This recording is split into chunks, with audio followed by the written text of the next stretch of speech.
नाम का एक गरीब किसान रहता था। वो दिन रात खेतों में मेहनत करता, लेकिन फिर भी मुश्किल से अपने घर का खर्च चला पाता था। सुबह होते ही वो हल लेकर खेत में लग जाता, पसीने और चिंता के साथ अपनी जिंदगी को जैसे तैसे आगे बढ़ाता रहता। मोहन की पत्नी सरला एक सीधी साधी और समझदार महिला थी, जो हर हाल में घर संभालती थी। उसकी 2 बेटियां थीं। बड़ी बेटी गीता, जो समझदार और अच्छे स्वभाव की थी, और छोटी बेटी नीलम, जो चंचल और चालाक थी, लेकिन अपनी बड़ी बहन से बहुत ईर्ष्या करती थी। दोपहर का समय था। रसोई में सरला चूल्हे के पास बैठी खाना बना रही थी। गीता उसके पास आकर चुपचाप सब्जी काटने लगी। गीता बेटा, तुम हर काम इतनी लगन से करती हो, सच में तुमसे घर संभल जाता है। माँ, ये तो मेरा फर्ज है। आप इतनी मेहनत करती हैं तो मैं कैसे पीछे रह सकती हूँ। तुम्हारी यही बात मुझे सबसे अच्छी लगती है, शांत स्वभाव और समझदारी। इतना कहते कहते अचानक सरला को ध्यान आता है। अरे, नीलम कहाँ है? सुबह से दिखी ही नहीं। नीलम, ओ नीलम! सरला जोर से आवाज लगाती है। कुछ पल सन्नाटा रहता है, फिर तेज कदमों की आवाज आती है। नीलम गुस्से और चिड़चिड़े अंदाज में रसोई में अंदर आती है। क्या है माँ, इतनी जोर जोर से क्यों बुला रही हैं? मैं कोई खाली नहीं बैठी थी। बात करने का ये तरीका है? मैं बस पूछ रही थी कि तुम कहाँ थी। नीलम हंसते हुए तंज में, आपको मेरी क्या चिंता होगी? आपको तो बस आपकी आदर्श बेटी गीता की ही फिक्र रहती है।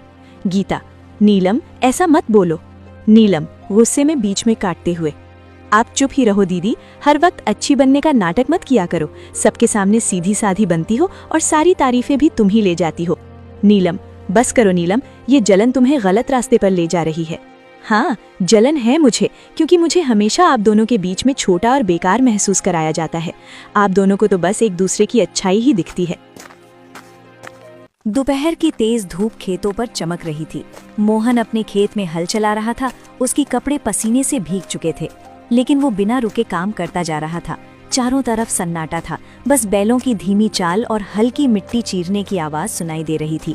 थोड़ी देर बाद मोहन रुका, अपने माथे का पसीना पोंछा और आसमान की ओर देखने लगा। हे भगवान, इस बार तो दया कर देना। हर साल की तरह इस बार भी अगर फसल खराब हो गई ना, तो घर चलाना मुश्किल हो जाएगा। बच्चों की जिम्मेदारी है, घर का खर्च है। कब तक यूं ही जैसे तैसे चलता रहेगा? वो गहरी सांस लेकर फिर आसमान की ओर देखता है।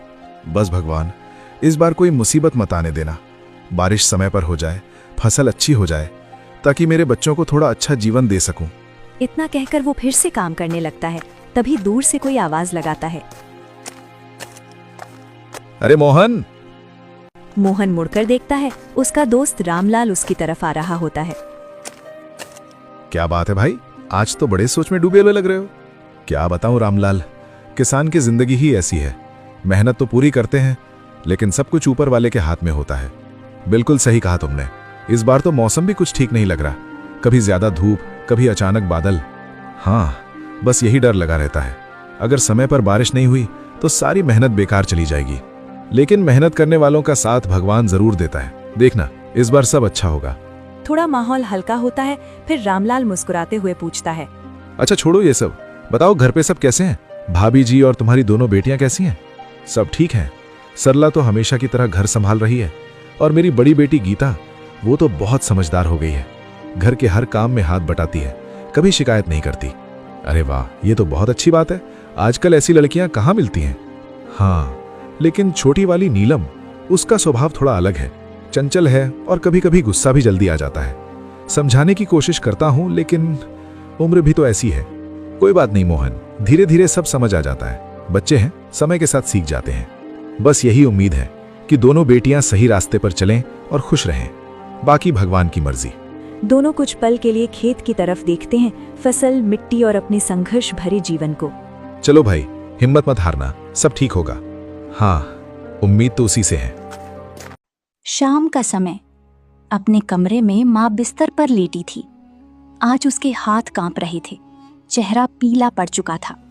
गीता उनके पास बैठकर उनका सिर दबा रही थी। माँ जी, आज आप बिल्कुल भी ठीक नहीं लग रही हैं। चलिए अस्पताल चलते हैं। नहीं, जरा सी थकान है। सीता से कहो तुलसी का काढ़ा बना दे। मैं बना लाती हूँ माँ जी, लेकिन मुझे लगता है अब देरी नहीं करनी चाहिए। तभी अमन कमरे में आता है। गीता ठीक कह रही है माँ, आपकी हालत ठीक नहीं है। मैं भैया को बुलाता हूँ। रवि भी बूढ़ी माँ के पास आ जाता है। क्या हुआ माँ को? रवि जी, अचानक से माँ के हाथ पैर ठंडे हो गए हैं और इन्हें सांस लेने में भी तकलीफ हो रही है। चलो देर मत करो, गाड़ी निकालो अमन, माँ को तुरंत अस्पताल ले चलते हैं। दोनों भाई माँ को लेकर अस्पताल पहुँचते हैं। अस्पताल का इमरजेंसी वार्ड। डॉक्टर माँ को स्ट्रेचर पर लेकर अंदर ले जाते हैं। दोनों भाई बाहर बेचैन खड़ी थी। गीता और सीता पास में चुपचाप बैठी थी। आप बहुत देर से लाए हैं, इनकी हालत पहले ही बहुत बिगड़ चुकी थी। इन्हें कार्डियक अटैक हुआ था। क्या मतलब डॉक्टर साहब? हमें खेद है, आपकी माँ अब इस दुनिया में नहीं रही। सन्नाटा छा जाता है। सीता रोने लगती है। गीता की आंखों से भी आंसू बहते हैं, लेकिन वो संयमित रहती है। माँ ऐसे कैसे चली गई? मैं तो उन्हें अपनी बेटे के स्कूल एडमिशन के लिए अपने साथ शहर ले जाने वाला था। माँ को कभी खुद की चिंता ही नहीं थी, वो हमेशा किसी और की चिंता में ही लगी रहती। इसके बाद दोनों भाई और गांव के कुछ बुजुर्ग मिलकर बूढ़ी माँ का अंतिम संस्कार कर देती हैं। शाम को कुएं पर गांव की औरतें आपस में बात कर रही थी। अरे तूने देखा, गीता तो उनके लिए सब कुछ करती थी, फिर भी बूढ़ी माँ ने सीता को सिर पर चढ़ा रखा था। जब भाग्य फूटे हो तो अपना भी पराया हो जाता है। अब ये सच आज तक किसी से छुपा है? घर पर अमन और गीता आपस में बातें कर रही थी। गीता, तुमने माँ को आखिरी समय तक नहीं छोड़ा। उन्होंने तुम्हारे लिए कभी कुछ अच्छा नहीं कहा, फिर भी तुम माँ को इतना अच्छा समझती हो। मैंने माँ को माँ की तरह चाहा, पर उन्होंने मुझे बेटी की तरह नहीं। फिर भी मैं अपनी इंसानियत नहीं खो सकती थी।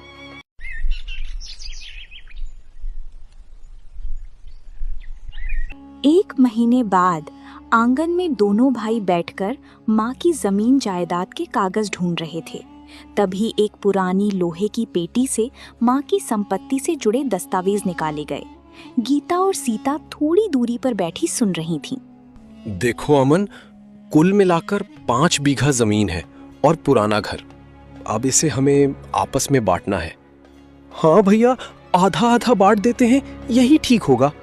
नहीं, ऐसा नहीं चलेगा। मेरा परिवार बड़ा है, मेरा बेटा है, आगे उसका भविष्य भी देखना है। तो क्या भैया, मैं तुम्हारा छोटा भाई हूं, मेरा भी परिवार है और मैं भी इस जमीन का बराबर का हिस्सेदार हूं। सुन, मां मरने से कुछ दिन पहले मुझसे बोली थी कि अमन की कोई संतान नहीं है, तेरे जिम्मे ही सब कुछ रहेगा, इसीलिए तुझे सिर्फ 20% हिस्सा मिलेगा। भैया, मां ने मुझसे ऐसा कुछ नहीं कहा और ना ही उन्होंने कुछ लिखकर छोड़ा है।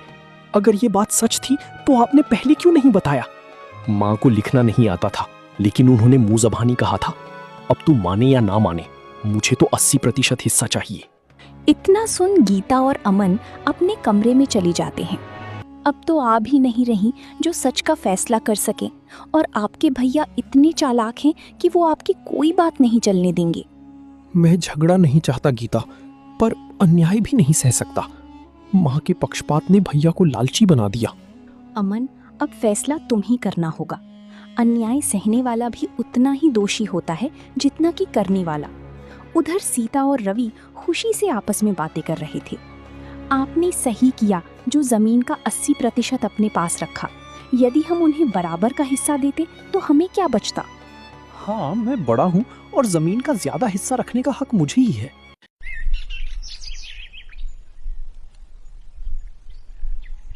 सुबह का समय। अमन और गीता अपने 20% हिस्से की छोटी सी जमीन पर खड़े थे। दोनों के हाथों में पीठ की थैली थी। सामने की ओर रवि का बड़ा खेत फैला हुआ था।